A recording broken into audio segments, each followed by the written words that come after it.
Nous vous saluons, chers téléspectateurs de la chaîne de télévision Léon Joléo, et merci de votre confiance à notre chaîne. Nous sommes là pour vous informer de ce qui se passe ici à l'est de la RDC.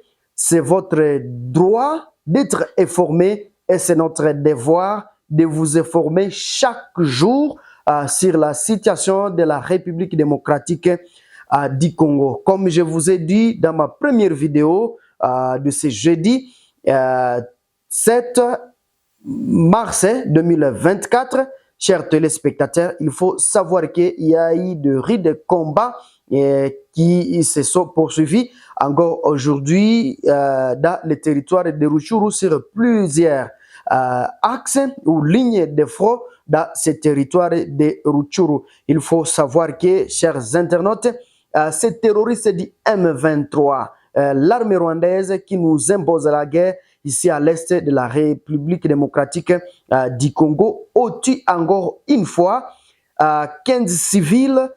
Aujourd'hui même, ils ont tué 15 civils et blessé plusieurs civils. C'est à Nyanzale.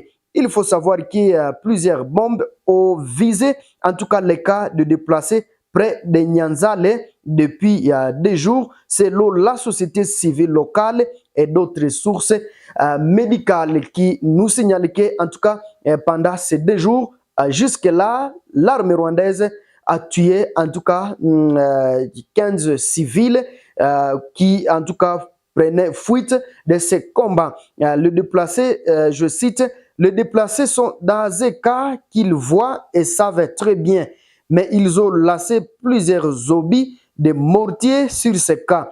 Par ces actes, je pense que le terme terroriste convient au M23 et à l'armée rwandaise.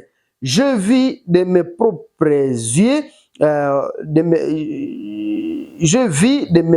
yeux, le militaire blanc au soutien à ces terroristes. De mes yeux, je vis 15 personnes mourir.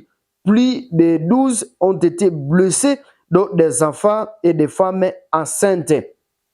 Ils ont, par la même occasion, pillé toutes les boutiques dans la cité, explique Eric, un habitant de Nyanzale. C'est dans la cité de Nyanzale où il y a eu de rudes combats depuis avant-hier et cette cité.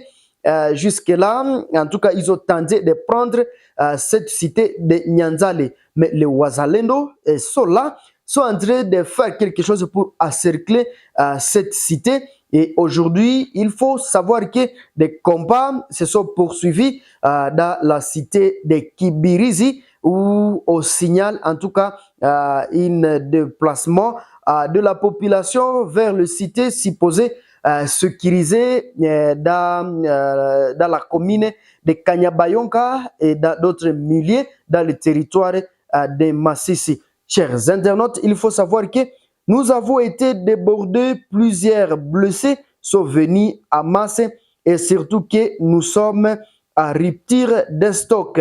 Beaucoup sont des enfants et des femmes. Malheureusement, certains mouraient dans nos mains car ils ont arrivé tard, a déclaré un infirmier de la zone. Vous voyez que la situation est très compliquée ici à l'est de la République démocratique du Congo. Pendant ce temps, plusieurs habitants ont quitté Nyanzale et se sont dirigés vers Rwindi dans le parc de Virunga. D'autres à Lubero. Ces Congolais se déplacent le main vide. Donc, ils ont tout laissé. Ils ont laissé, en tout cas, leur habillement. Ils ont laissé tout dans leur maison. Mais malheureusement, les terroristes du M23, appuyés par l'armée rwandaise, qui nous impose la guerre, ils sont en train de piller des boutiques, sont en train de piller des boutiques donc de nos possibles populations dans cette région.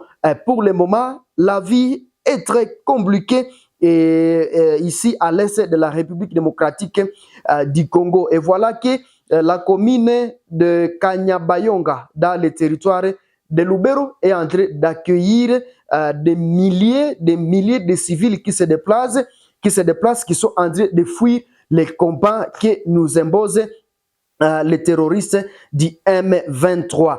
Chers téléspectateurs de la chaîne de télévision Léon Joléo, il faut savoir que les Wazalendo prennent le contrôle de plusieurs cités dans les Trosso, Mweso, Kichanga. Dans une série d'actions stratégiques, les Wazalendo ont récemment pris le contrôle des cités de Bugusu, Rushovu et Rushege dans les Trosso, Mweso, Kichanga. Ces mouvements ont entraîné une interruption majeure des activités dans la région avec des combats à court. Les affrontements persistent alors que les Wazalendo continuent de consolider leur présence dans la région.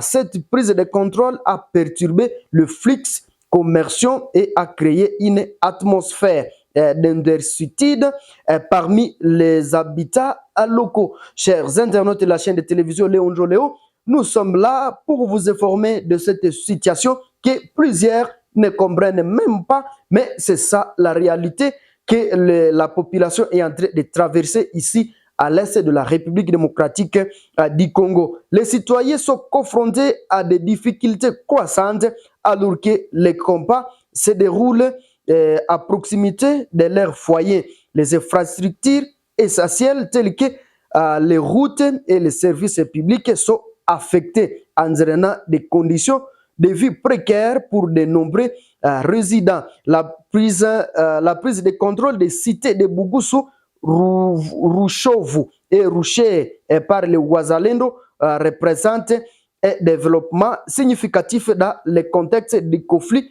à cours dans les Trosso, Mweso, Kichanga. Il est urgent que les mesures soient prises pour mettre fin à la violence et ouvrir la voie à une résolution pacifique du conflit. Chers internautes de la chaîne de télévision Léon Joléo, c'est notre numéro d'actualité pour ce jeudi 7 mars 2024. Nous sommes à la fin. Si c'est la première fois de nous suivre, ne manquez pas de vous abonner sur notre chaîne pour ne pas rater de nos prochaines publications. Au revoir.